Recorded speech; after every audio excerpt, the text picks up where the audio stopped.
Bonjour, bienvenue pour cette troisième partie consacrée à la colorimétrie expliquée aux photographes amateurs. Troisième partie qui va concerner les couleurs du photographe. On va faire un petit résumé très rapide des deux premières parties et je vais commencer par réduire mon image sur l'écran.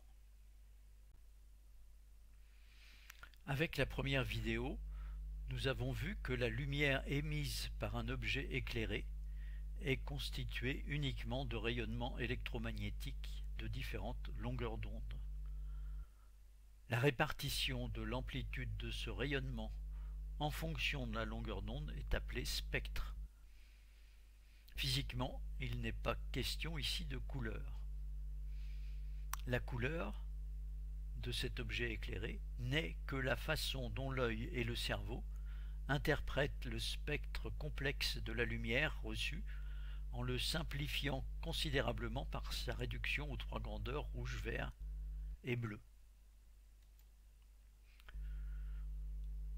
Lors de la deuxième vidéo, nous avons abordé la colorimétrie, qui est la science de la mesure de la couleur. Cette mesure a été définie en 1976 par une normalisation internationale avec le modèle CIE-LAB dans lequel une couleur est caractérisée par trois valeurs. La première représente la luminance. Les deux suivantes, qui représentent la teinte, sont définies sur deux axes. D'une part, un axe qui va du vert au rouge en passant par un gris neutre, et d'autre part un autre axe qui va du bleu au jaune toujours en passant par un gris neutre. Comme une couleur se mesure avec trois grandeurs, on parle quelquefois d'espace colorimétrique pour définir ce qu'on pourrait appeler l'unité de mesure de la couleur, c'est-à-dire la façon normalisée d'exprimer une couleur par trois grandeurs.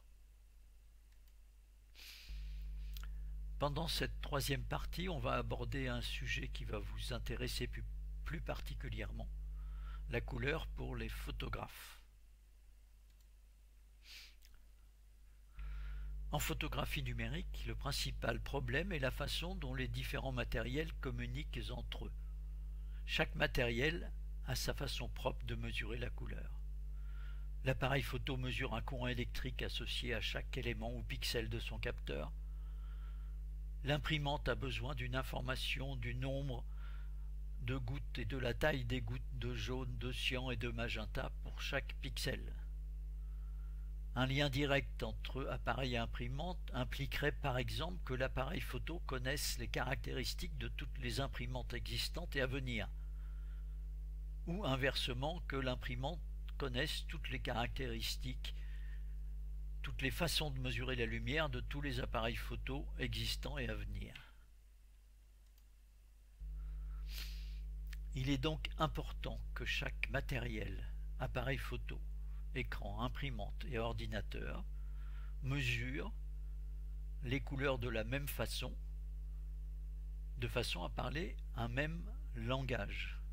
L'appareil photo va traduire ses propres informations dans ce langage commun avant de les transmettre à l'ordinateur. L'imprimante et l'écran reçoivent ces informations dans le langage courant pour les traduire dans leur propre façon de mesurer les couleurs. En fait, chaque matériel a son propre espace de colorimétrie ou profil colorimétrique, c'est-à-dire sa façon de mesurer les couleurs. Pour une bonne communication, chaque matériel doit donc faire une conversion depuis son propre espace vers l'espace commun.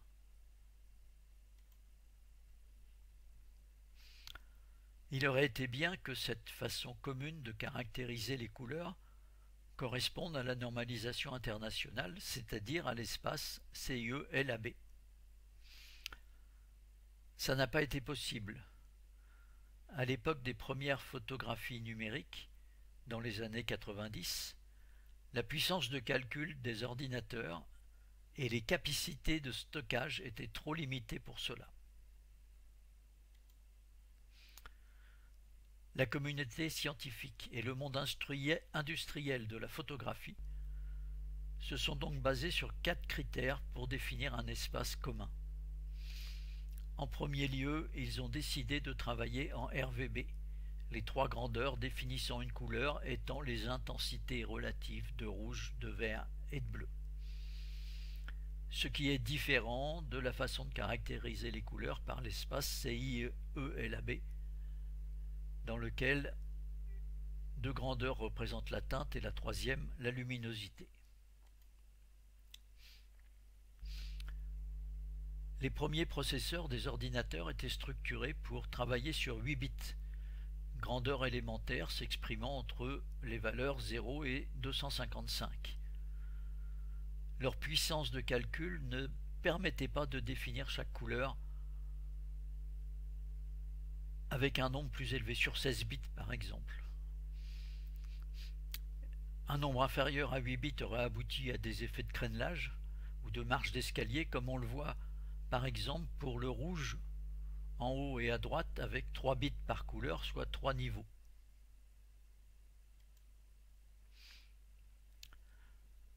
Pour ne pas avoir cet effet de marche d'escalier avec 8 bits par couleur, il était donc également impératif de restreindre l'espace de couleurs dans lequel on allait travailler, c'est-à-dire de travailler dans un espace de couleurs plus petit que l'espace des couleurs visibles par l'œil humain.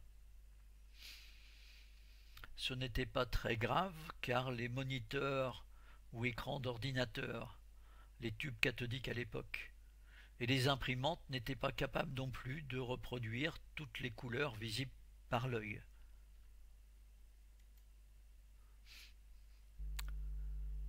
Les capacités de stockage étant limitées, on a également imaginé, en plus, une compression plus ou moins importante des informations de stockage.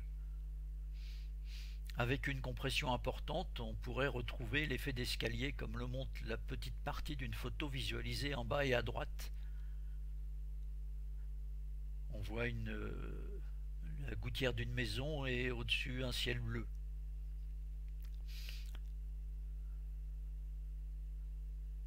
Une compression revient à associer des pixels voisins présentant des couleurs identiques ou peu différentes pour diminuer le nombre d'informations à enregistrer. Chaque image tient ainsi moins de place sur le disque dur ou sur la carte mémoire de l'appareil photo. De ces 4 critères est né le format d'enregistrement JPEG, qui dans un premier temps a été associé à l'espace de couleur sRVB. Cet espace de couleur est suffisamment petit pour travailler avec 8 bits par couleur et suffisamment grand pour englober toutes les couleurs pouvant être représentées avec nos écrans et nos imprimantes ou avec les machines d'édition industrielle.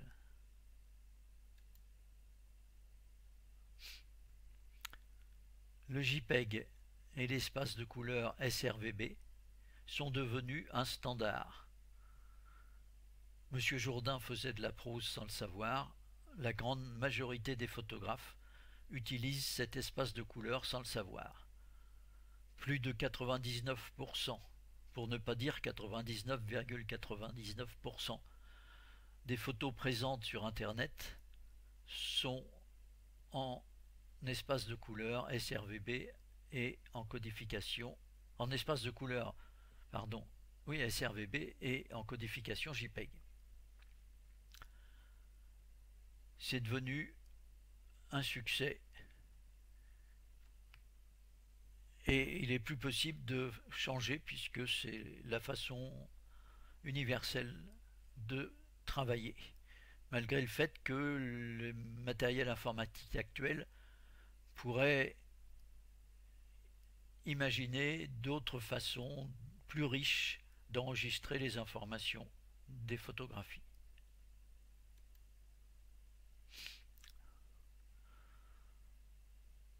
Les encres utilisées aux USA sont différentes des encres européennes. Les pigments coloris de couleur sont pas les mêmes. Et l'espace de couleur sRVB adopté initialement par Adobe dans son logiciel Photoshop ne convenait pas aux professionnels américains de l'édition. En 1998, Adobe a donc créé un nouvel espace de couleurs qu'il a nommé Adobe RVB, un peu plus étendu dans les verts que sRVB, comme le montre ici une représentation dans le diagramme de chromaticité. Les espaces des couleurs respectifs Adobe RVB et sRVB sont les espaces intérieurs au triangle représenté ici. À l'extérieur du triangle, ce sont des couleurs visibles par l'œil mais non représentées par ces espaces sRVB Adobe RVB.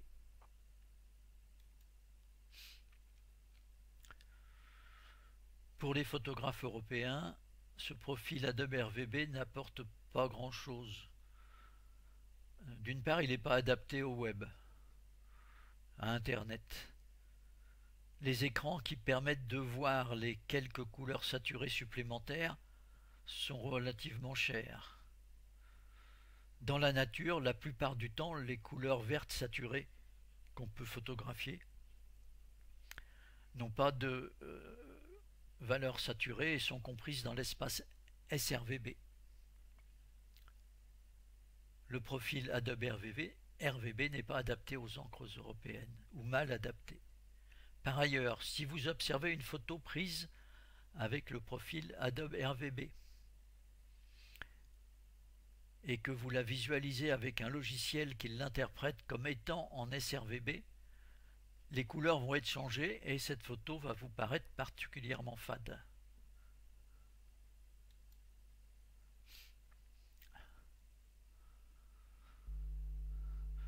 L'espace de couleur des appareils photo est bien plus grand que l'espace sRVB ou Adobe RVB, ou du moins avant que le processeur de l'appareil photo ne convertisse l'image capturée dans un format JPEG.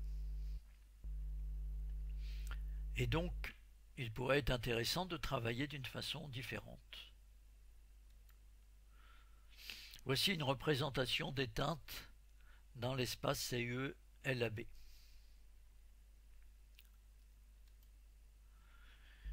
Ici, voici l'espace limité Adobe RVB.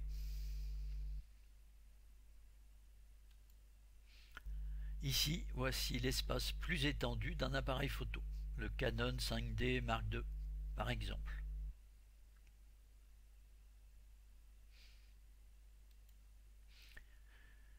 Et ici, voici un autre espace normalisé qui est plus grand que celui des appareils photo numériques. C'est l'espace ProPhoto RVB.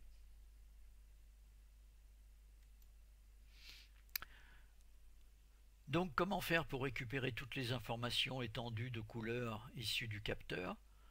Pour cela, il suffit d'enregistrer les informations brutes venant du capteur avant tout traitement de conversion vers sRVB ou Adobe RVB. Il existe pour cela un format d'enregistrement spécifique à chaque modèle d'appareil et appelé le format RAW.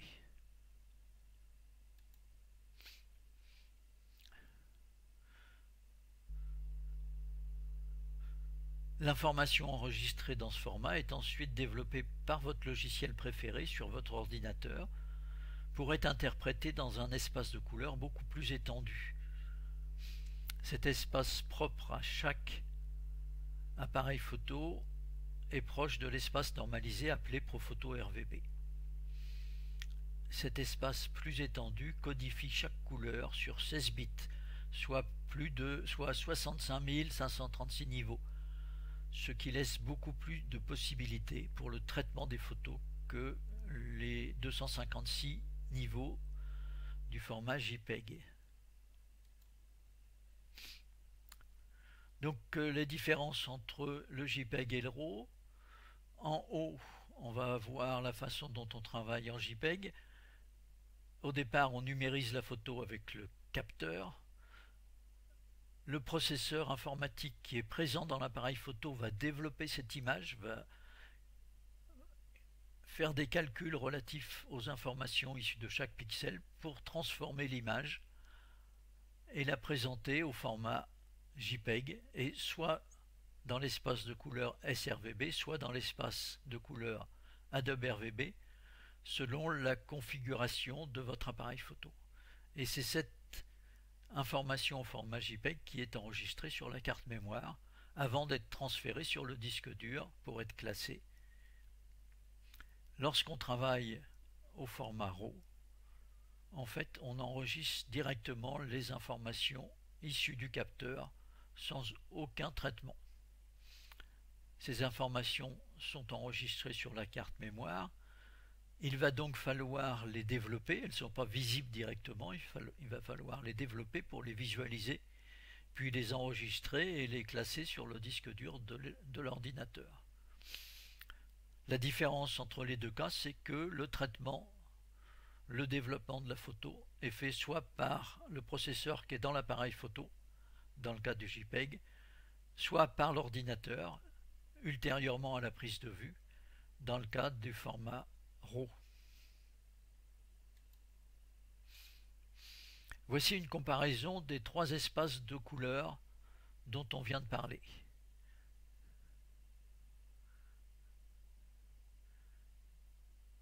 Pour chacun des espaces, seules les couleurs à l'intérieur des triangles sont les couleurs visualisables. Attention, ce diagramme n'est pas très représentatif. En effet, si on graduait les couleurs en fonction de la sensibilité de l'œil, les graduations seraient bien plus serrées vers le centre du diagramme et bien plus élargies vers l'extérieur. Ce qui conduit au fait que les différences qu'on semble voir entre sRVB, Adobe RVB et Profoto RVB est beaucoup plus important sur la représentation qu'on a ici, et en réalité est beaucoup moins importante. Donc en résumé, les photographes ont le choix entre enregistrer les images au format JPEG soit dans l'espace de couleur sRVB, soit dans l'espace de couleur Adobe RVB, ou enregistrer les informations dans le format RAW propre au matériel photo, dans un espace de couleur plus étendu, proche de l'espace normalisé Profoto RVB.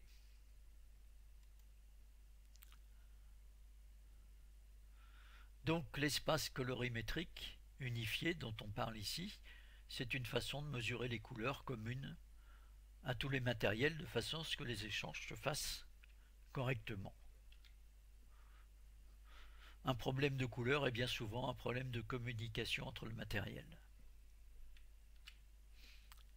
On va faire maintenant un petit tour dans Photoshop, tout d'abord pour regarder l'espace de travail de Photoshop, et puis les notions d'attribution de profil ou de conversion en profil. On va faire un petit tour dans Photoshop avec la notion d'espace de travail. L'espace de travail, ce n'est pas l'espace colorimétrique dans lequel Photoshop fait ses calculs. C'est l'espace avec lequel Photoshop communique avec son environnement. C'est-à-dire, c'est l'espace colorimétrique commun dont on a parlé précédemment. Alors Photoshop propose un espace de travail par défaut.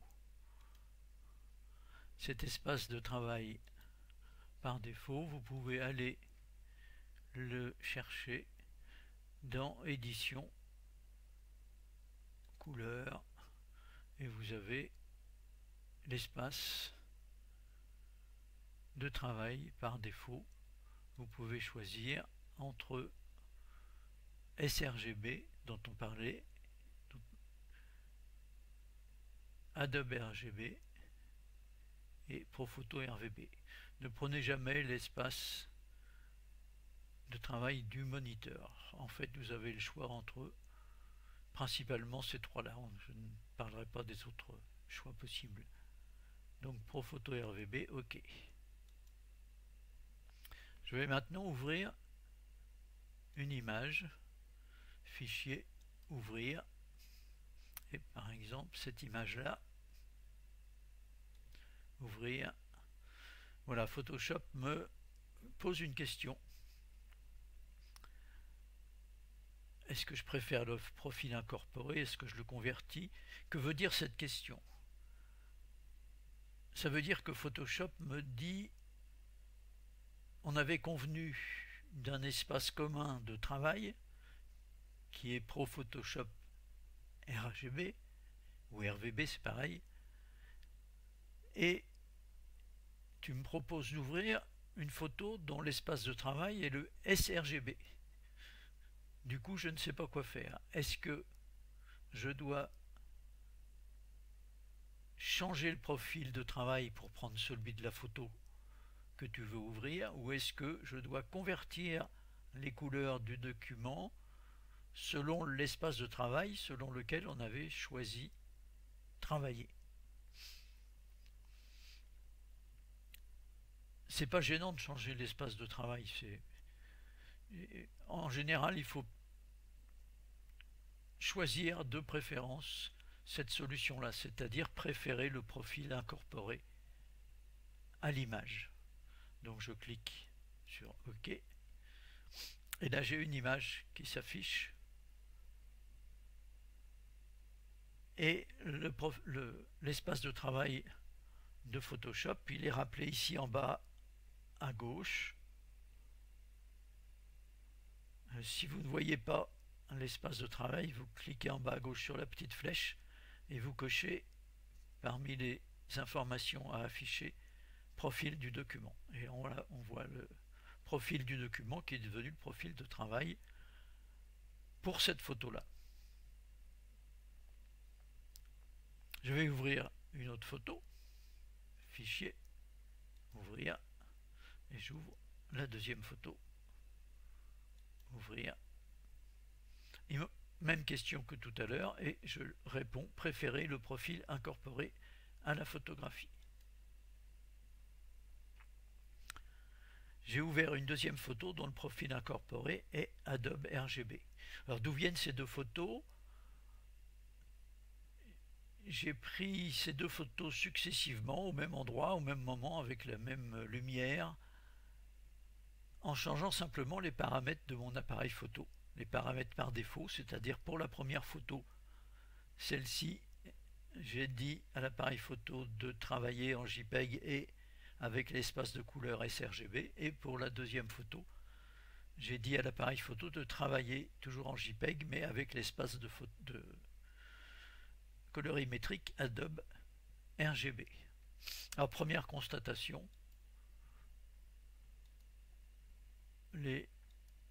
on a quasiment la même chose, très légèrement plus de saturation, mais c'est vraiment infime.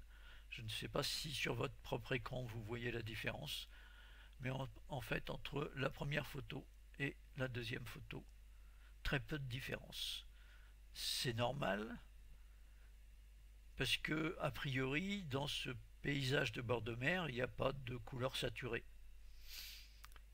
donc pas de différence dans les deux profils. Et puis par ailleurs l'écran de mon ordinateur ne permet pas de voir les couleurs supplémentaires propres au profil Adobe RGB. Alors je ne sais pas ce que ça donne sur votre propre écran à partir de cette vidéo enregistrée, mais donc très peu de différence entre les deux. Je vais ouvrir une troisième image, ouvrir, et je vais ouvrir cette image-là. Toujours même question, je préfère le profil incorporé. OK. Voilà, j'ai ouvert une troisième image qui est dans l'espace de couleur sRGB, qui est pourtant très différente de la première photo qui était aussi dans l'espace sRGB. Les deux photos ont été prises quasiment en même temps.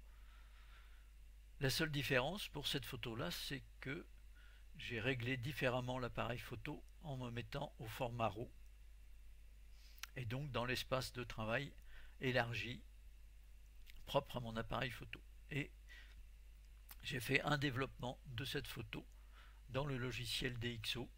On le voit parce que le nom de la photo, il y a un petit suffixe DxO.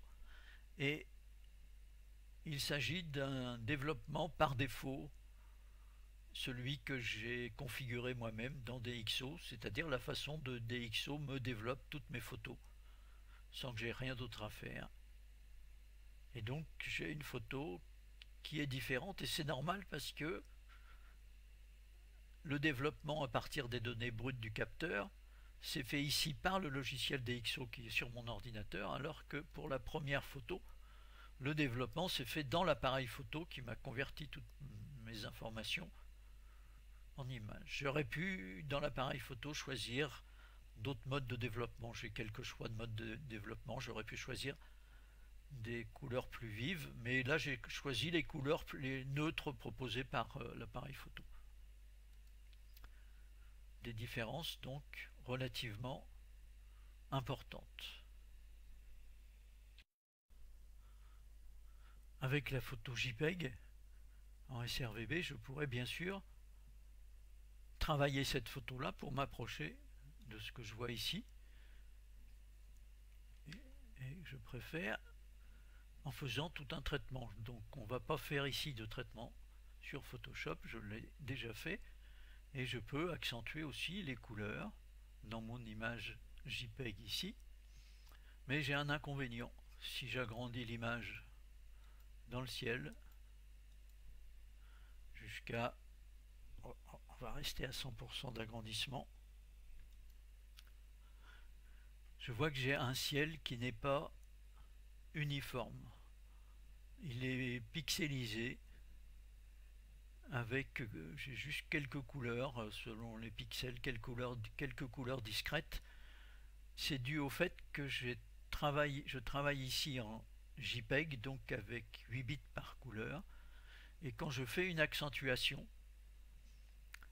cette accentuation va amplifier les différences qu'il y a entre les niveaux, et comme j'ai peu de niveaux dans les parties claires du ciel, puisque je travaille qu'avec 8 bits par couleur, j'accentue ces niveaux et j'ai un effet de pixelisation qui se produit.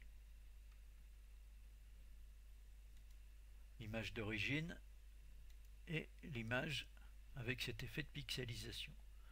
Si je vais sur mon image prise au format RAW et que j'agrandis le ciel lui reste à 200%, 100%, le ciel reste plus uniforme.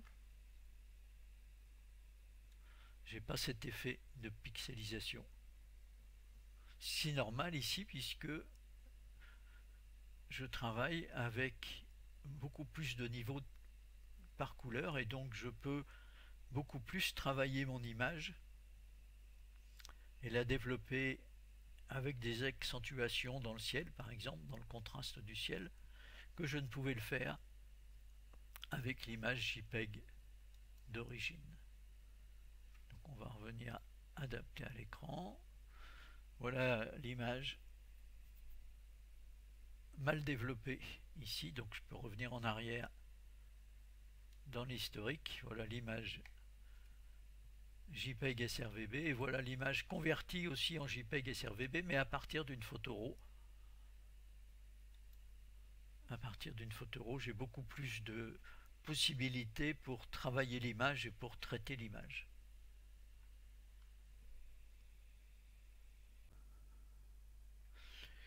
On va confirmer maintenant que l'espace de travail de Photoshop, c'est bien un espace de communication. J'ai toujours mes deux photos ouvertes ici, l'une dans l'espace sRGB, l'autre dans l'espace Adobe RVB. Donc je reviens dans l'espace sRGB avec la première photo, et je vais ajouter sur la photo, je pourrais ajouter un texte, mais pour simplifier je vais ajouter un rectangle quelque part sur la photo, rectangle d'une certaine couleur que je vais définir ici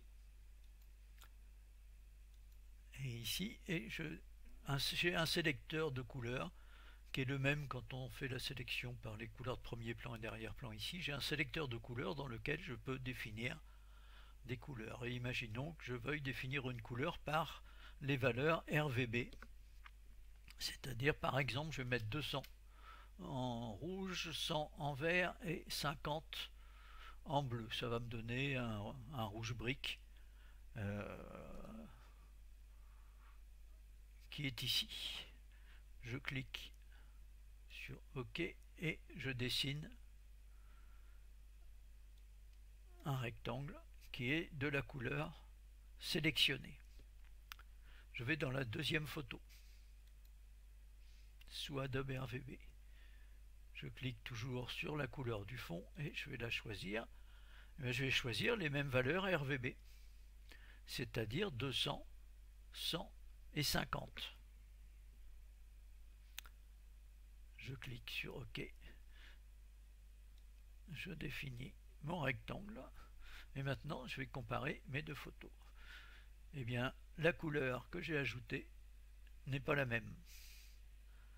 Elle est plus fade ici, un petit peu plus saturée ici, alors que j'ai mis les mêmes valeurs RVB. C'est bien parce que les valeurs rouge, vert, bleu dépendent ou conduisent à une couleur différente selon l'espace de travail auquel ces trois valeurs sont associées. Et donc ces trois valeurs dans sRGB donnent cette couleur-là et dans Adobe RGB donne cette couleur-là. On va retourner sur la couleur, sélectionner. Donc j'ai bien 200 de rouge, 100 de vert et 50 de bleu. La véritable couleur correspondant à ces chiffres-là dans l'espace Adobe RGB est définie par Photoshop dans l'espace international par les trois valeurs LAB 58, 48, 55. Notez bien ces valeurs 58, 48, 55. Donc je clique sur OK, je vais sur la première image, je retourne ici et là j'ai bien toujours les valeurs 200, 100 et 50 pour RVB, mais mes valeurs dans l'espace international sont changées, ce qui correspond bien au fait que j'ai changé de couleur puisque j'avais 58 en luminance et les valeurs A et B de teinte étaient de 48 et de 55. J'ai changé ici, je mets les valeurs que j'ai trouvées tout à l'heure, que j'ai notées tout à l'heure, c'est-à-dire 58 pour A 48 et pour B 55. Avec ces valeurs LAB 58, 48, 55, mes valeurs RVB dans l'espace sRGB sont 255, 99, 42. Ce n'est plus les 200, 100 et 50 que j'avais noté tout à l'heure. Si je clique sur OK et que je dessine maintenant un rectangle,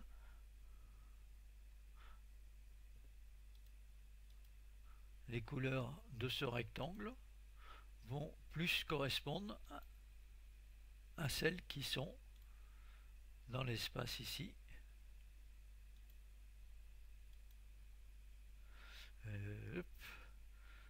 Annuler, on vérifie. Annuler.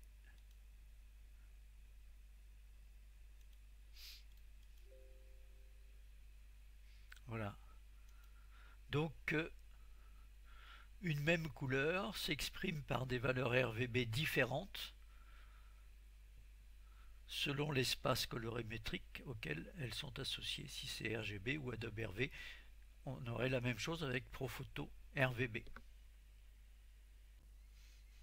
On continue avec Photoshop avec ces deux notions d'attribution de profil et de conversion en profil. Attribution de profil, conversion de profil. Donc ce sont des informations qui sont possibles dans le volet édition ici. Je vais rouvrir une image. J'ouvre mon image DxO. Ouvrir. Et cette fois-ci, je vais dire que j'ouvre cette image dans mon espace de travail. Donc je vais la convertir dans l'espace de travail. Ok. Donc c'est la même image que précédemment, mais cette fois-ci, l'espace de couleur associé est Profoto RGB. Alors voyons ces notions d'attribution de profil. Si je vais sur attribuer un profil, j'ai une fenêtre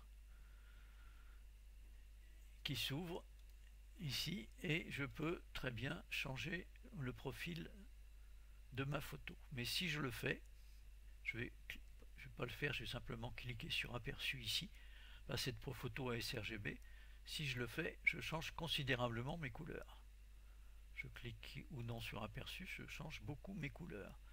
En fait, il ne faut quasiment jamais utiliser cette notion d'attribution de profil. C'est réservé à un cas, au cas où vous avez par exemple récupéré des photos sur internet et que avec ces photos il n'y a pas de profil de couleur associé. S'il n'y a pas de profil de couleur associé, il va falloir lui en attribuer un pour savoir comment on travaille. Alors si vous êtes dans ce cas-là, attribuez par défaut le profil sRGB parce que sur internet, dans la plupart des cas, c'est ce profil. Si vous hésitez, vous pouvez choisir un autre profil. Alors prenez pas tout ça. Vous pouvez choisir Adobe RVB et vérifier dans aperçu si c'est bon ou si c'est pas bon. Là c'est pas mieux et donc je ne fais pas d'attribution de profil. C'est un peu comme si vous alliez chez le photographe pour faire imprimer une photo, tirer une photo et vous dites au photographe: la photo que je vous donne sur ma clé USB, vous me la tirez en 18-24 sans lui donner d'unité. Le photographe par défaut, il va se dire: on est en France, 18-24, mon client parle certainement en centimètres, je vais tirer la photo sur 12/24 centimètres. Il va attribuer une unité aux exigences que j'ai demandées, mais il peut se tromper. Peut-être que dans mon esprit je voulais lui faire une photo en 18 pouces sur 24 pouces. Donc méfiance sur l'attribution de profil et ne jamais l'utiliser si la photo a déjà un profil. Donc on annule ici et je vais aller sur le deuxième qui est convertir en profil. Mon espace source est Profoto RVB. Mon espace de destination, c'est par exemple sRGB parce que je veux que cette photo qui est dans ce profil élaboré Profoto RGB, je veux la diffuser sur internet. Si je veux la diffuser sur internet, il faut que je la convertisse au profil universel d'internet, c'est-à-dire sRGB. Donc mes informations espace source, espace de destination sont bonnes. Je vais cliquer sur aperçu pour voir ce que ça change. En fait, ça ne change rien. Convertir en profil ne change pas les couleurs du document et change la façon de les mesurer. Donc c'est comme si, je reprends mon exemple de tout à l'heure, je vais chez le photographe et je lui dis: je veux que vous fassiez un tirage de cette photo en 18 pouces sur 24 pouces. Cette fois-ci vous spécifiez l'unité et le photographe, lui, dans son matériel, ne connaît peut-être pas les pouces ou ne peut pas les utiliser, donc il va faire une conversion. Il va multiplier par 2,54 pour avoir l'équivalent, la même longueur, les mêmes dimensions de ma photo, de la photo que je veux imprimer en centimètres au lieu de pouces. C'est une conversion. La conversion change la valeur numérique mais ne change pas la longueur mesurée. Donc la conversion d'un espace de photo à l'autre change les valeurs numériques mais ne change pas les couleurs du document. Donc ça, c'est à utiliser si vous partez d'un espace donné pour aller dans un autre espace. Je clique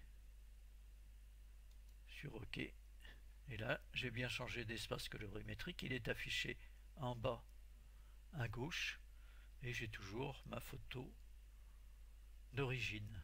Voilà, on en a terminé avec les quelques exemples sur Photoshop. Pour résumer cette troisième partie, on va prendre l'exemple de photos prises dans deux profils différents. Si vous prenez la même photo dans deux profils sRVB et Adobe RVB, les couleurs que vous allez observer sur l'écran de votre ordinateur vont être quasiment identiques. Pas de différence. À l'exception des couleurs les plus saturées, si elles sont présentes sur la photo, ce qui n'est pas souvent le cas. Et également si l'écran de votre ordinateur ou si votre imprimante est capable de reproduire ces couleurs saturées, ce qui n'est pas non plus souvent le cas. Si vous trouvez des différences sur l'ensemble des couleurs, c'est qu'il y a eu erreur dans la transmission des informations. Il est vrai que de très légères différences peuvent provenir de la façon dont on fait la conversion, on verra ça plus tard.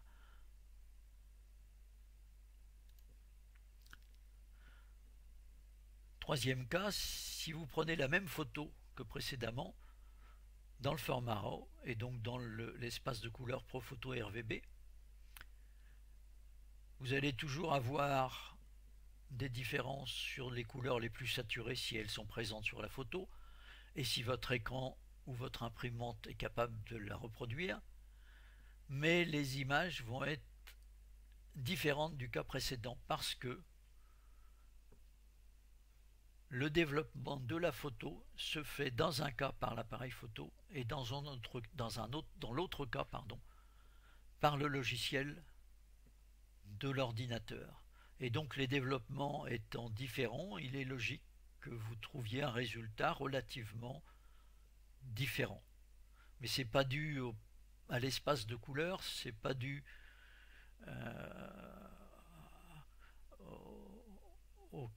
au capteur, c'est dû à la façon de traiter les photos. Sachant que l'avantage du format RAW réside beaucoup plus dans son échantillonnage sur 16 bits que dans son espace de couleur étendu. Voilà, nous en avons terminé avec cette troisième partie. Dans la quatrième partie, on regardera d'une façon plus pratique quelles sont les façons possibles de travailler. Je vous remercie, à bientôt.